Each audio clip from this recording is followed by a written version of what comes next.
Okay, what do we start with? Okay, we actually have to start with this. This will dovetail or loop in. This will. What the heck is the word? This will transition naturally into Justin Trudeau. You will recall the other day I reposted Dr. Kieran Moore specifying, this is Dr. Kieran Moore, Chief Medical Officer of Ontario. This is not some schnook lawyer from Canada this is not some dumb bum lawyer from Canada. This is Ontario's Chief Medical Officer of Health. Gave a talk, CPAC, one of those CPAC interviews, or speeches, whatever, discourses, and specified that there are always risks to administering any therapeutic. His words, not mine, in reference to the Fauci juice. There's always risks of administering a therapeutic, and they are now in Ontario adopting the risk-based approach. Now, risk-based approach because any therapeutic carries with it certain risks, as Dr. Kieran Moore went on to testify, to specify in his answer. As he went on to specify, risk-based approach. A young, healthy individual, minimal risk of hospitalization from the Rona. There's a small risk. I want to pull it up because I don't want anyone, especially not the YouTube overlords, saying that I am offering medical advice. So there's a small risk of something called myocarditis, inflammation of the heart. Small risk. 1 in 5,000. Very small risk. It goes from bad to worse, people. And I can't even, I'm not cynical because I'm still going to be vocal and quite stubbornly vocal about this. This is Kieran Moore. I just recommend it to everybody instead of saying it's a personal decision. Risk-based. I think we're doing a risk-based approach. Risk-based.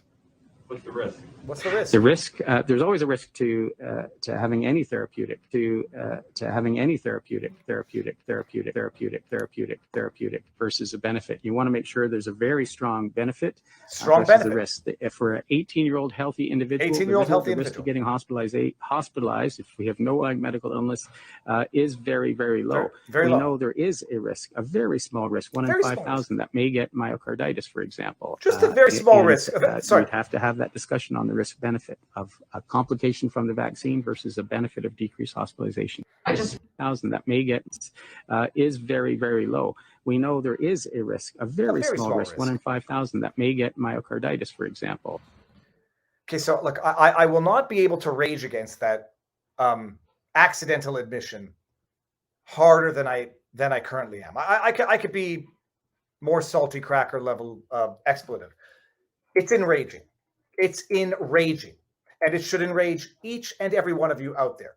Small risk, 1 in 5,000 of myocarditis for healthy 18-year-olds.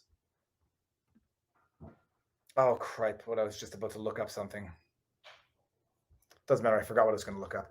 Small risk, 1 in 5,000 risk of myocarditis for a healthy 18-year-old. And I interviewed Dr. Francis Christian last week. Check out that sidebar with Barnes and his attorney. Very, very small risk. 1 in 5,000 of myocarditis. What were the risks of hospitalization for that healthy 18-year-old to begin with? Probably much less than 1 in 5,000. But and they tell you myocarditis, mild. It's no big deal. Just inflammation of your heart. I don't know. I know that a lot of people, a lot of professionals, a lot of people who are smarter than me, who do this for a living, have said there is no such thing as mild heart inflammation. It's not a thing. It's a concoction of fake news. It's a concoction of government, subsidized media, running hardcover for what many might rightly believe to be tantamount to crimes against humanity. And I was very reluctant to get to this point of using that term, crimes against humanity, when the government is knowingly pushing a therapeutic on a demographic which is exceedingly not at risk, when they know a small risk of a potentially not just irreversible, but a potentially more serious condition, when the government accidentally slips up and tells you the truth, well, then media comes in and does a hard cover. And check this out, by the way. Kieran Moore, 1 in 5,000. What? Right on cue. I know we've talked about this the other day, people. You're going to have to bear with me if you've seen it because it's part of the rage. Oh, look at this now. City News, Toronto comes in. Oh, I'm sorry. What's that? You have $600 million for us, Justin Trudeau? Well, then hold on 1 second. This is the type of headlines that $1 billion can buy you. Much lower than 1 in 5,000. Doctors take issue with Dr. Moore's myocarditis claim. Doctors take issue with the chief medical officer of Ontario's claim. I'm sorry, other doctors contradicting the official narrative. You are misinformation who should be deplatformed. That's how this works, right? Contradicting the who? Contradicting the chief medical officer of Ontario. Other doctors are now saying the chief medical officer is wrong. Oh, I'm sorry, because when other people say that the chief medical officers are wrong, they're spewing medical misinformation and they deserve to get deplatformed. But no. Now but by the way, City News is not saying it. City News is just saying other doctors are now saying that Dr. Kieran Moore is wrong. By the way, Kieran Moore is wrong. Spoiler alert, it's not 1 in 5,000. The German government has now just confirmed it's 1 in 5,000 per dose. We'll get there. Ontario's chief medical officer of Ontario was asked this week why he was not recommending the second COVID-19 booster to everyone, even though he had opened up eligibility to those 18 and over. We saw it. We know there's a risk, a small risk, a very small risk, 1 in 5,000 that someone may get myocarditis, answered Dr. Moore.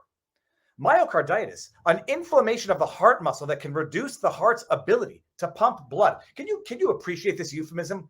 It may reduce the heart's ability to pump blood. Why not just say it may reduce your ability to live? I mean, yeah, it's going to deprive your heart from pumping blood to your body. It might do. There's a 1 in 5,000 chance it might cause inflammation, which can a mild reduction in the heart's ability to pump blood. It's just a mild reduction, temporary, goes away, no problem. And if you say anything different, you're misinformation.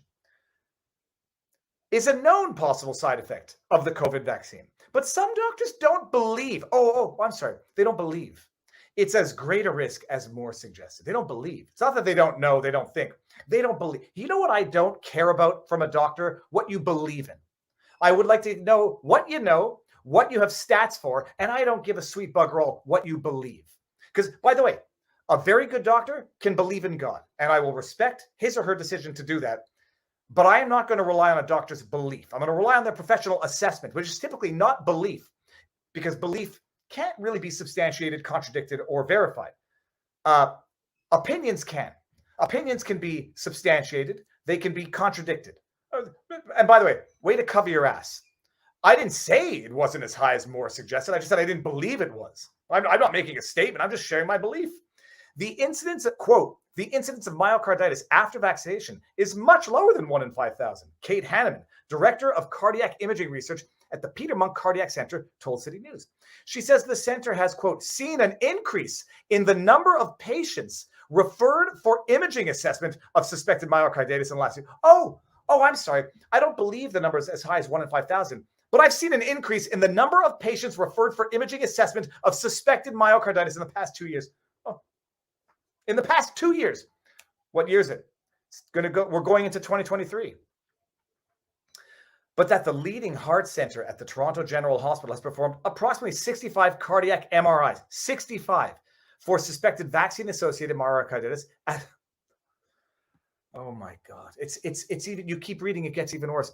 I don't believe the number's that high. Yeah, we've seen a lot more patients being referred for imaging of their hearts for suspected myocarditis, but I don't believe the number's that high. When asked what research he was looking at to make his 1 in 5,000 claim, Dr. Moore's office pointed City News to a Public Health Ontario report titled Adverse Events Following Immunization. The document says that the highest rate of myocarditis is in males 18 to 24-year-old, yada, yada, yada, at 198 per million, or about 1 in 5,000. However, the same report also details the relatively small total number of myocarditis cases seen in Ontario as a result of vaccination. Hey, people, do you know when you're getting lied to? Right here. As a result of vaccination, I suspect a great many of the cases that have been referred to, you don't know what caused it. You just can put 2 and 2 together. As of July 3, there have been 775 reports of myocarditis or pericarditis, which is the sac or something. I don't know the difference. Someone explained it and I forgot it already. Following receipt of COVID-19. That's equivalent to 1 in 16,000. But those are just reports. Oh, those are just the ones that are reported, by the way. Those are not the ones that are not reported. People who don't know, people who think it's gas, chest pain, whatever. Those are the ones that are reported.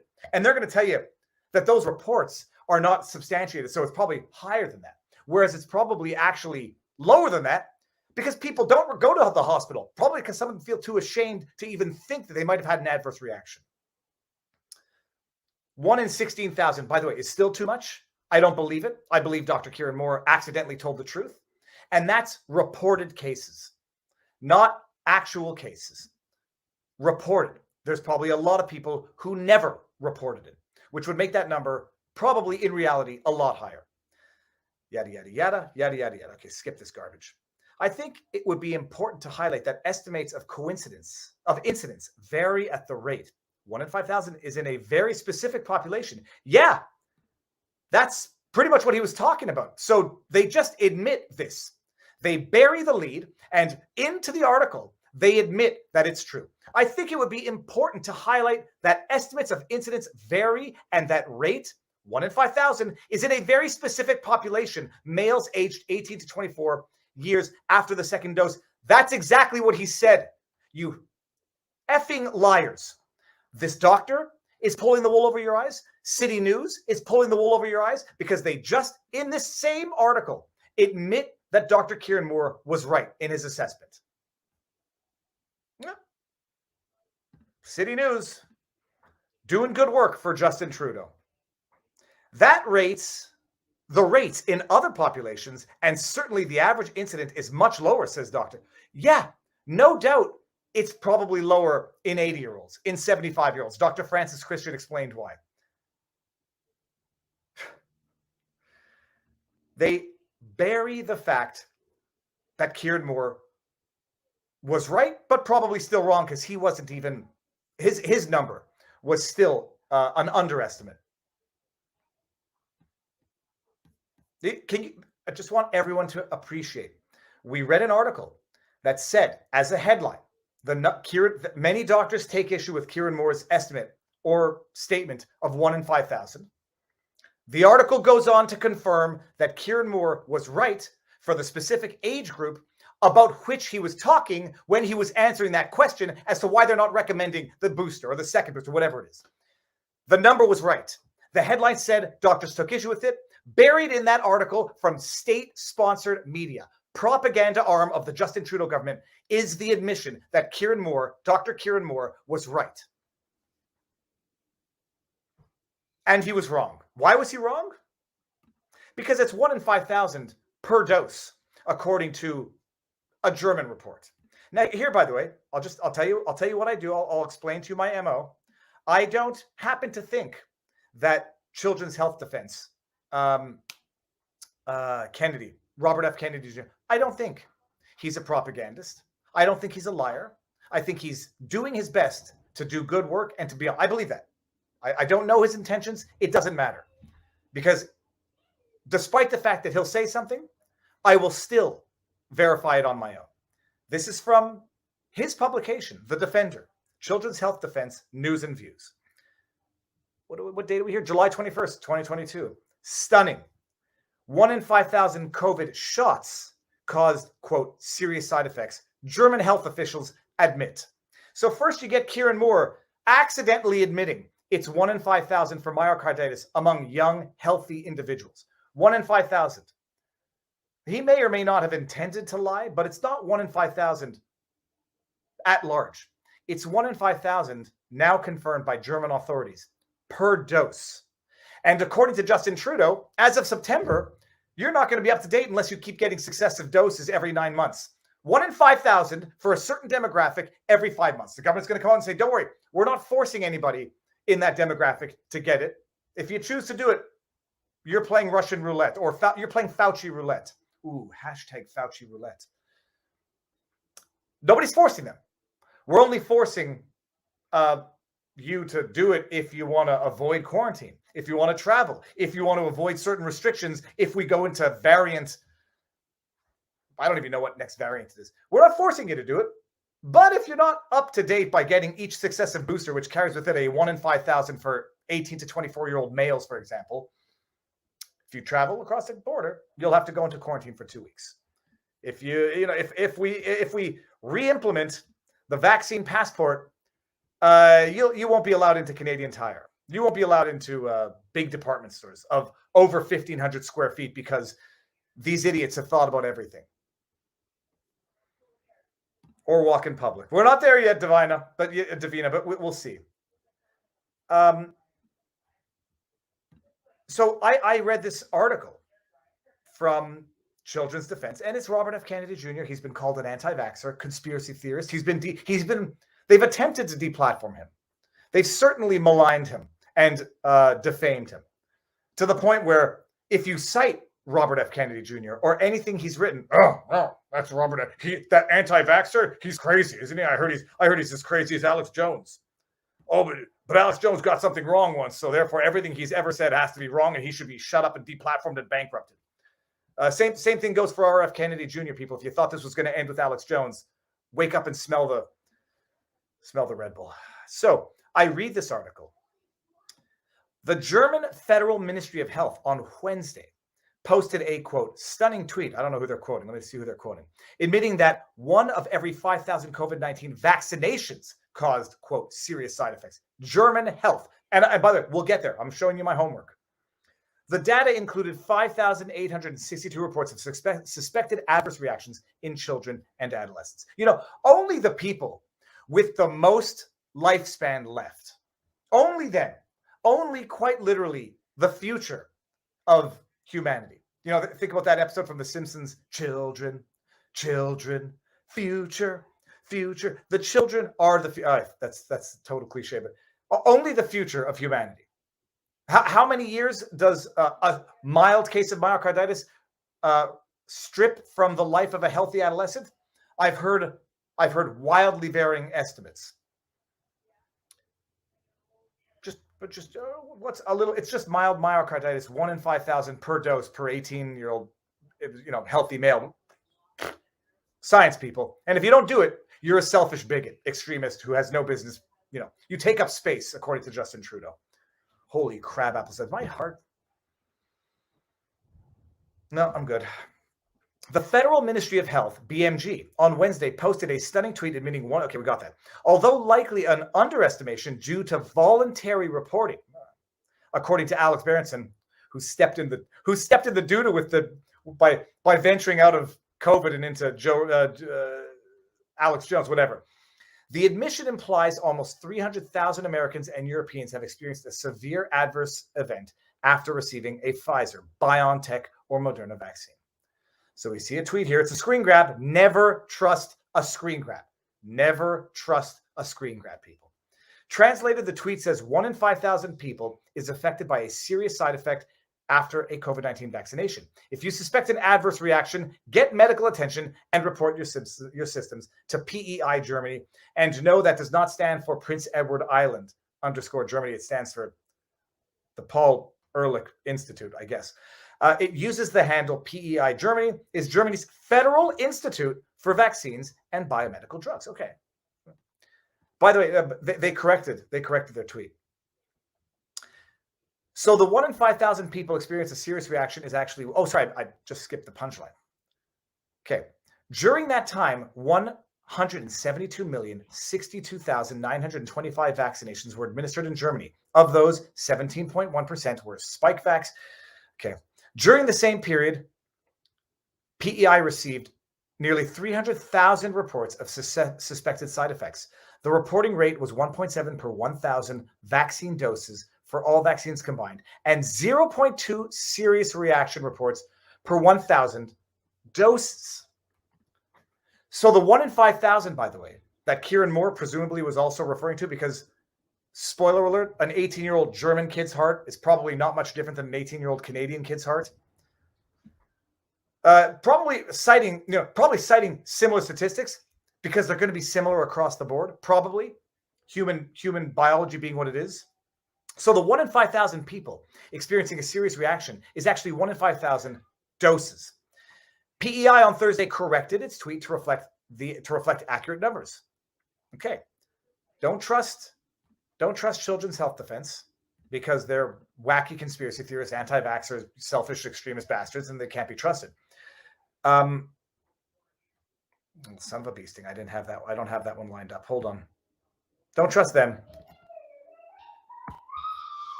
Someone's screaming in the house here. Don't trust them because they can't be trusted, because the media says they can't be trusted. Let's just go to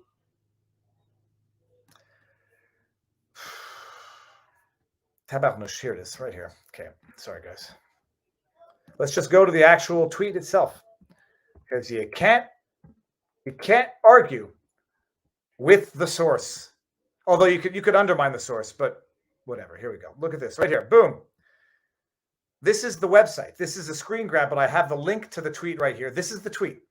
Korrektur, which means correction. Die Moderat für Schweigen Reichsel Betrag laut PEI Germany. 02 Meldungen pro 1000 Impfdosen.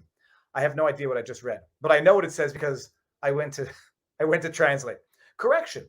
According to PEI Germany, the reporting rate for serious reactions is 0.2 reports per 1,000 vaccine doses. 0.2 per 1,000 doses. That's 1 per 5,000 doses, not 1 in 5,000. That's 1 in 5,000 per dose, and that's just the, quote, reporting rate from the, quote, news from the Federal Ministry of Health verified Twitter account. So Kieran Moore was actually wrong, but for the wrong reasons, people. I've been spending a lot of time in a car. I've got pent up energy. Kieran Moore was indeed wrong, and wrong for the wrong reasons. 1 in 5,000, very, very small risk. 1 in 5,000 per dose, people. So just let that sink in. As our government, and I'm saying ours in Canadian government, continues to push these Fauci juices on 6 months and up. Sorry. Just let me, because you won't believe me, and I know you will believe me because people know. But COVID vaccine, 6 months, Canada. Just good. Just you need to see it because you wouldn't believe that humans could be up to such depravity. And I am saying criminality at this point. This is Government of Canada. Health Canada authorizes use of Moderna COVID vaccine in children 6 months to 5 years of age. But don't worry, guys, they don't get myocarditis. It's only 1 in 5,000 for 18-year-old healthy individuals. July 14, 2022. While all this is happening, Kieran Moore comes out and admits it's 1 in 5,000, but he's wrong. It's 1 in 5,000 per dose. CTV propagandist mouthpieces Pravda, Canadian Pravda, come out and say, oh, some doctors believe that Kieran Moore was wrong. Germany comes out and confirms correction. Korrektum. Es ist wann in, okay, we can't do it. It's actually 1 in 5,000 per dose. All of this is happening in the same month that July 14, 2022. Today, Health Canada authorized the use of Moderna Spikevax. Where did we just see that? COVID-19 vaccine in children 6 months to 5 years of age. This is the first COVID-19 vaccine authorized in Canada for use in this age group and marks a milestone in Canada's response to COVID-19. It marks a milestone. It marks a milestone. What's the word for a threshold that has been breached? It marks a milestone of moral, ethical, and I'm going to say criminal depravity. It's unconscionable, and I'll only give my legal advice. I'm not giving any legal advice. I'm just going to give you my opinion. It's unconscionable. I have been very reluctant to say that, you know, Hillary Clinton, lock her up. It's fun at rallies. Whether or not you get locked up for destroying emails, I don't know. Whether or not you get locked up for actually, you know, leading to people getting killed, a lot easier to justify. Uh, people need to stand trial for what they've done now. You literally have chief doctors talking about the most serious of adverse effects. And then you got state media downplaying the severity while the government continues to push what is becoming increasingly apparent is very, very serious and has potential 1 in 5,000 serious side effects. It's enraging. It's enraging, and there has to be accountability at some point in the future. There has to be. But that's it. No. Health Canada approving the vaccine now for 6 months to 5 years. As a parent, I can say that. It doesn't add credibility to, I always said anyone who starts a sentence with as a blank, it does not add credibility or weight or legitimacy to what follows. It adds understanding to that person's experience in life. As a parent, anybody who contemplates this needs to have their head examined. Just relying only on the words coming out of the mouths of Canada's top doctors in real time. Head examined.